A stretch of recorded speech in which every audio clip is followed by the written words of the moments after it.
Hi everyone, I'm back with another video, and as you can see, this is my review of the STAX SRS-2170. So the 2170 is composed of the SRM-252S, which is the amplifier, as well as the SR-207 electrostatic ear speakers. And as you can see, this looks ridiculous on your head, so I wouldn't recommend wearing this in public. This design is based on something from the 80s, I believe, so it's a really ancient design.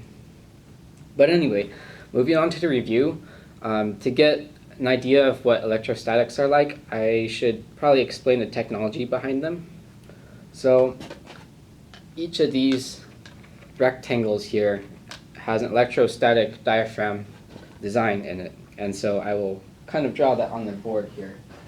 So basically, the electrostatic speaker is kind of like a capacitor. There are two metal plates, and those are connected to the amplifier, and those get charged, say positive. And like a capacitor, only current is needed to charge it up initially, so this is mostly a voltage-driven system. So between these two metal plates, there's a very thin diaphragm, and this diaphragm is on the order of micron thickness, so it's a very, very thin diaphragm. And this is in the opposite polarity. Now, if you're not playing music, this is in an electrostatic field, and it's kind of an equilibrium between these two and these two, so the diaphragm's kind of stuck in the middle there. Now, as soon as you start playing music, the charge on these metal plates will start to change, and so maybe this one will become negative. And so now these like charges repel, and these two attract. So the diaphragm will move accordingly, just like that. And this will create a planar wavefront of air. So it's kind of like a planar magnetic headphone in that it pushes air in a planar wavefront as opposed to a cone or a dome shape like you would in a normal dynamic driver. So this is cool, and so you get this planar wavefront of air, and this is approaching your earlobe, just like that. And these metal plates have holes in them so that air can actually go through them. And this process continues for whenever you play music. It'll change back to the opposite polarity that go the other direction, so this will be plus, this will be minus, and the planar wavefront will go this way instead. So that's kind of a basic understanding of how the electrostatic speakers work. So STAX uses two electrical voltages for their systems. The current line, I'll use the pro bias, and the pro bias means that it applies a 580 volt charge to this diaphragm, and so that keeps the diaphragm charged at all times in this electrostatic field. But anyway, moving back to the SR-2170, again, this is with the amplifier and the ear speakers here. So the sound on these is very unique. I haven't heard any dynamic headphone or any planar magnetic headphone that sounds quite like the STAX headphones. So you're getting a really unique sound that's hard to describe directly to a person. You have to kind of experience it. It's not something that's easily conveyed, but I will try my best to convey my thoughts on how these sound. So with that, I will put these on my head and look like a fool and continue with this review.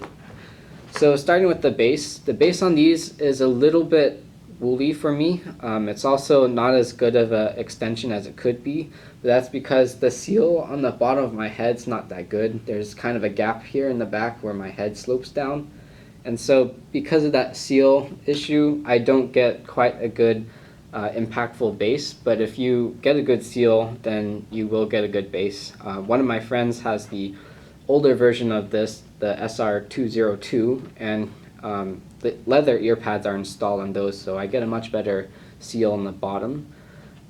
The 207 by default has kind of this stiff, lame plastic synthetic leather, and it's not very comfortable in terms of that regard. But once you put it on your head, you don't really feel it too much, so that's good. So the bass is actually really balanced with the mid-range and the treble, and I found it to be pretty good in regards to detail retrieval and texture. I wouldn't say it's the best bass I've heard. Some of the planar magnetic headphones, of course, have a little more texture in the bass, and part of the reason for that is because this extremely thin diaphragm here, it doesn't push a lot of air, so when you get those big bass notes, it has to really move a lot of air, and because how weak electrostatic charge forces are by nature, it's kind of hard to get those big pushes of air that you can with really strong magnets and the planar magnetic headphones. So the bass isn't totally great, but it's good, and I would say it's on the better side of what I've heard in terms of headphones, both in the dynamic headphones and the planar magnetic headphones. So with that, I'll move on to the mid-range now in the middle. I would say the mid-range on this system is kind of the weak point. So it's kind of a laid-back signature. It's not completely engaging. It's not forward and super well-defined like the AKG K701.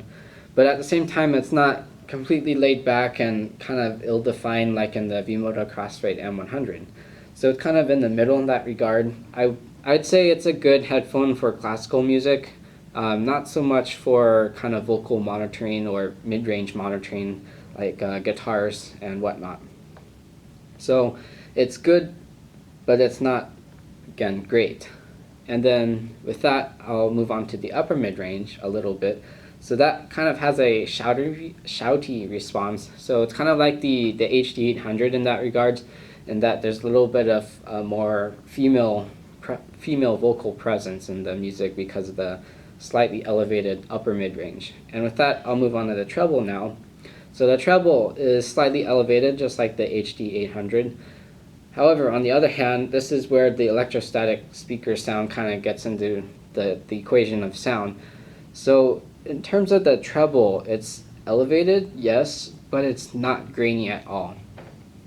And what I mean by grain is it doesn't sound very harsh, or it doesn't have kind of weird details that you normally wouldn't hear in music. So the HD800 kind of has a little bit of treble grain, but not a whole lot. These just completely eliminate that. It's a really weird sound in my opinion, and it's hard to describe. This is where you have to experience it in order to fully understand what I'm saying. But the treble is just so smooth and grain-free that it's almost unreal, honestly. It's quite an experience, and I would say that if you can get to listen to one of these, it's quite an interesting just oral experience. So with that, it does have good treble extensions, so that's good. It doesn't roll off like the Odyssey LCD2s, but it also doesn't have the kind of harshness that I find with the Hi-Fi Man series headphones. So it's kind of unique. And with that, I'll move on to the Soundstage. So the Soundstage on this is really good. It's pretty balanced in all three dimensions. So in terms of width, it's not as wide as the AKG K701, which is good because I find that headphone to sound unnaturally wide. Likewise for the HD800, except the HD800 also has really good depth, which this doesn't have as much depth again, but it sounds more natural. It's more like kind of a rounded overall soundstage instead of oblong like the HD800. Now in terms of soundstage height, I'm new to this term, so it's hard for me to describe to you, but if you have recordings that are recorded in a large area such as a church, Dr. Chesky has a lot of recordings in churches, and a lot of choral works are recorded in churches. So once you have kind of a soundstage height, that gets defined more by like the reverberations within the church. So how high the church sounds inside your head is kind of what I describe as a soundstage height. Now for this system, I find that the soundstage height is actually pretty good. It's not usually a sound I usually talk to people about, so it's hard for me to say that the soundstage height is really well defined when you're talking about a stereo recording. But with this system, it actually does convey that sense of height, which is really cool. And with that, I'm going to move on to the imaging now. So how well defined is this instrument from this instrument over here? Is there kind of black space between the two?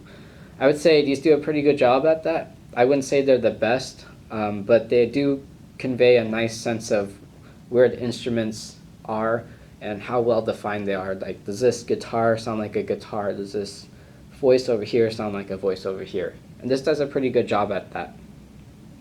Now, kind of combining the soundstage aroundness and the pretty good instrument separation, how does the imaging in your head, how do the instruments appear in your head sound? And these do a really great job at that. So I do a little bit of gaming, not too much. I play a little bit of Counter-Strike, Global Offensive, and Team Fortress 2, but it's really accurate in terms of where people are around me, where the enemies are around me. So it's a really nice gaming headphone in that regard. I wouldn't say it's the best one, but this is more focused for music, so you do get kind of a more balanced sound.